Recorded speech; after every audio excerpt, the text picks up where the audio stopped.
Mam, tadi aku dipukul. Enggak, aku nggak ngapa-ngapain dia. Kamu dipukul, balas dia, hajar dia. Halo Papa Mama, jumpa lagi di Bapau, bahas problem anak ortu bersama dengan Ibu Charlotte Priyatna. Bu, masih lanjut soal bullying, tapi kali ini tentang korban bullying. Sebenarnya anak-anak seperti apa yang rentan mendapat perlakuan bullying ini? Iya, jadi anak-anak yang tidak merasa dirinya cukup. Ya, seperti apa tuh yang tidak cukup? Dia kurang pandai, kurang cantik, kurang berani. Jadi anak-anak yang lemah. Ya. Walaupun lemah itu kan sebetulnya sangat relatif ya. Betul. Nah, ini akan jadi sasaran empuk buat mereka yang suka membuli. Karena kan bullying ini motifnya kan lebih kepada iseng, cari korban, hanya untuk memuaskan supaya kita bisa ada yang kita ketawain gitu loh. Kesenangan sesaat. Semacam mainan gitu. Semacam mainan. Jadi kalau ada anak yang kayak menyendiri, anak yang kayak nggak berani gitu ngeliat gitu ya, anak yang serba ragu-ragu, takut, ini akan gampang sekali jadi sasaran empuk. Iya. Nah, kita kalau sebagai orang tua kalau melihat anak kita seperti jadi sasaran empuk itu orang tua mesti bagaimana ya Bu ya? Iya. Kan biasanya orang tua lebih kepada memprotek. Iya. Protek gitu. Jadi protek tuh bisa macam-macam reaksinya. Oh, mana tuh temen kamu yang membuli kamu? Iya. Nanti mama marahin. Nanti papa yang omelin gitu ya. Padahal bukan itu yang dibutuhkan anak. Dia akan semakin takut. Karena apa? Begitu papahnya yang ngadepin, mamahnya yang ngadepin, itu kan si anak yang dimarahin oleh orang tuanya itu balasnya nggak mungkin ke orang tua kan? Iya. Jadi balasnya ke si anak lagi. Ini anak mami nih, anak tambah papi. Parah ya? Tambah parah. Anak mami, anak papi nih, gawat deh. Kita jangan deket-deket ya. Udah gitu nanti dia lewat. Ih, anak mami sedang lewat gitu ya. Kita jangan ngapa-ngapain loh. Nanti kalau kita ngapa-ngapain nanti maminya loh datang ke kita, habislah kita. Ya. Wah, itu kan pantesan gendut maminya yang kasih makan gitu. Jadi tambah jadi korban. Jadi hal ini tidak menguntungkan anak. Lalu si anak berani nggak cerita lagi kepada orang tuanya? Nggak mungkin. Nggak mungkin. Karena dia akan lebih tertekan ya. Si orang tua bukan sedang menolong. Atau yang kedua, orang tua bilang, oh kamu dikatain seperti itu. Kamu dipukul, balas. Anak papa ya, jangan malu-maluin ya. Kamu bisa ya. Jangan sampai dia itu menghina kamu. Ya, ayo maju. Ya, kamu mau apa? Kamu mau les karate, mau taekwondo, balas dia, hajar dia. Itu bukan solusi. Karena si anak ini kan dia yang menghadapi. Iya. Kenapa jadi seolah-olah seperti kita yang sedang menghadapi? Lalu ketika si anak bilang balas, pukul. Teorinya si anak yang membuli juga, kalau kamu dipukul, kamu harus pukul balik. Iya. Jadinya kan pukul-pukulan. Pukul-pukulan. Iya, kalau yang dipukul itu badannya sama begitu, yang ada badannya lebih besar. Iya, yang anak kita lah yang bonyok ya. Iya, apalagi kadang yang bully kelompokan gitu kan, mainnya main banyak orang gitu. Iya, berkelompok. Jadi memang yang kita yang kita buat dari si anak, bagaimana si anak justru tambah sakit hati, dendam kepada yang membuli. Tapi kenapa ya Bu, kalau anak yang dibully ini kebanyakan rata-rata nggak berani melawan, kenapa? Iya, ya itu, karena kan dia merasa dirinya kurang. Aku nggak mampu. Jadi nggak percaya diri untuk melawan itu? Iya, Yang artinya untuk dia bisa mengatakan, kamu mau ngomong kayak apapun, kamu mau gimanain saya, itu nggak mempengaruhi saya. Jadi dia punya boundaries itu. Jadi itu cara satu-satunya ya Bu ya? No, Oh bukan. enggak juga. Karena kalau dia disakiti lewat bullying, itu nomor satu. Kita mesti ngajarin dia mengampuni. Putus rantai itu. Jadi jangan membalas, jangan mengambil alih intervensi tadi kan. Ya, sekarang ajarin dia. Kenapa temanmu sampai membuli? Ya, jadi kalau anak saya bilang begini, Mam, tadi aku dipukul. Iya, saya nggak akan bilang mana teman kamu yang pukul, atau pukul lagi aja. Saya akan bilang gini, kenapa kamu bisa sampai dipukul?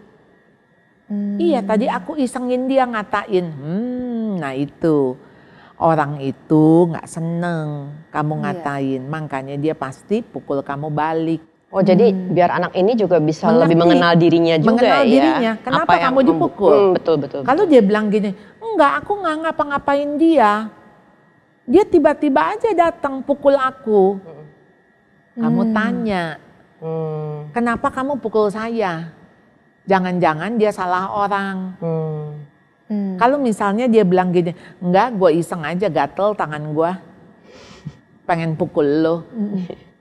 Bilang sama orang itu, oke, satu kali ini saya ampuni kamu.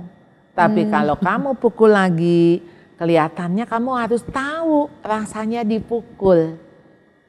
Seperti apa. Nah itu baru udah gitu baru pukul balik kalau udah kedua kali gitu ya. Jadi waktu pukul balik motifnya bukan dendam. Motifnya, tapi menunjukkan bahwa kita nggak bisa diperlakukan seperti itu ya. Iya, jadi artinya kamu kepada siapapun kan kamu nggak bisa main pukul. Kelihatannya kamu nggak tahu ya rasanya dipukul kayak apa ya. Berarti kamu mesti cobain deh. Rasanya dipukul tuh kayak apa. Nah jadi boleh kamu akan bilang nanti next ya. Kalau kamu mau rasain dipukul kayak apa, saya akan kasih kamu cobain. Ya, sehingga orang tua itu tidak sedang menanggung sakit hati anak. Lalu kemudian dia sedang mengobarkan supaya si anak ini sakit hati. Justru sakit hati itu mesti diselesaikan. Ya, saya ingat ada satu film ya, judulnya Loretta Claiborne. Jadi anak ini lahir kondisi kecerdasan yang sangat minim. Jadi umur 5 tahun dia baru bisa ngomong, baru bisa bicara. Jadi waktu dia umur 7 atau umur 8 baru dimasukkan ke SD begitu. Teman-temannya membuli dia dengan idiot gitu ya. Jadi ada panggilan idiot, lalu kemudian dia pulang sekolah, tasnya ditarik ya, kemudian di Uber ya, digodain lah begitu. Lalu satu hari karena dia kesel sama temennya yang panggil idiot, jadi dia Uber temennya dan dia mau pukul temennya. Loretta itu perempuan, jadi teman-teman yang membuli dia laki-laki. Jadi dia Uber, dia pukul sampai di depan rumahnya gitu ya. Lalu mamahnya bilang begini, Loretta, untuk kamu ya, yang baru mulai belajar umur 5 tahun, baru mulai bisa ngomong. Iya, mama sudah kasih tahu kamu bahwa kata-kata tidak bisa menyakiti kamu. Yang bisa menyakiti kamu hanya kayu dan batu. Yang maksudnya dilempar. Mengenai tubuh kamu. Kata-kata tidak bisa menyakiti hatimu. Kecuali kata-kata itu kamu izinkan masuk ke dalam hatimu. Jadi kamu boleh izinkan itu masuk, boleh tidak. Itu cuma kata-kata. Dan buat kamu yang maksud mamanya, memang kamu punya kelemahan kan? Iya. Ketika teman mau ngomong apa aja, kamu harus cerdas. Masuk kuping kiri, keluar kuping kanan. Jadi untuk bisa masuk kiri keluar kanan mesti lewat sini dong, filter, ya. Misalnya bodoh nggak? Oh ya memang saya bodoh, ya sudah. Saya punya anak murid, Bu, saya dikatain gendut. Tapi memang gendut. Kamu gendut nggak? Saya tanya supaya dia kenal diri dia. Kamu gendut nggak? Aku gendut. Ya sudah, betul. Ya kan nggak apa-apa, gitu ya. Tapi kan dia nggak boleh dong ngomong begitu.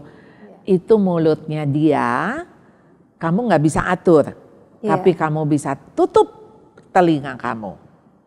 Lalu kalau misalnya dia bilang, aku kan nggak gendut, tapi kok dia bilang gendut? Ya udah, dia salah lihat, ya, salah lihat. Jadi ya sudah, ampunilah mereka yang entah punya maksud ataupun tidak punya maksud, sehingga kita itu nggak baperan. Ya, jadi membangun anak ya, percaya diri anak, membangun mental kalau anak. saya mau bilang, bukan baper, tapi bangun bemper. Bemper. Jadi kalau bempernya tebel, ya mau ditusuk-tusuk kayak apa ya kan? Jadi nggak baperan gitu ya? Yang nggak dikit-dikit mah saya dikatain ini, saya diginiin, saya giniin. Ayo dong, kamu harus strong, ya. Nah itu si Loretta Claiborne ketika mamahnya bilang kata-kata tidak bisa menyakitimu kecuali kamu izinkan itu masuk ke dalam hatimu. Jadi kalau dirangkum Bu, tips untuk orang tua yang mengalami anaknya dibullying. Kalau dibully, gurunya yang ngajarin, kamu lari. Kamu lari, nggak usah dihadapi. Wong dia memang tujuannya supaya kamu terpuruk, supaya kamu tertekan, supaya kamu merasa terhina, supaya kamu jadi hancur. Tujuannya itu jangan kita penuhi gitu.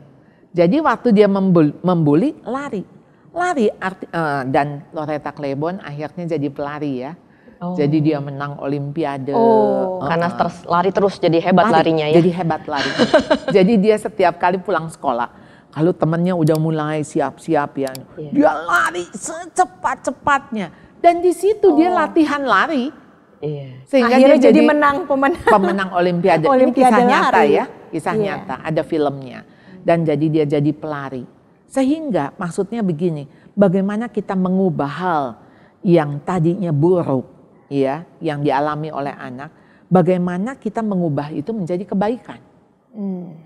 Ya, jadi misalnya waktu kamu dibully misalnya lewat medsos, ya tutup aja medsosnya. Jadi peran orang tua yang penting. Peran memberikan dukungan. Kalau yang fisik, sorry Bu, kalau yang fisik itu ya lari aja gitu ya? Iya. Atau boleh pindah sekolah? Lari. Atau boleh pindah Termasuk sekolah? salah satunya misalnya pindah sekolah, karena 50% perundungan memang terjadi di sekolah. Iya. Jadi artinya lari itu bukan melarikan diri begitu ya. Tapi memang menghindari dari sana. Menghindari karena kamu nggak bisa ngadepin sendiri. Kecuali kamu bisa menghadapi kayak tadi yang saya bilang anak saya. Ya kalau kamu dibully ya kamu tanya, kamu tahu nggak kenapa kamu dibully?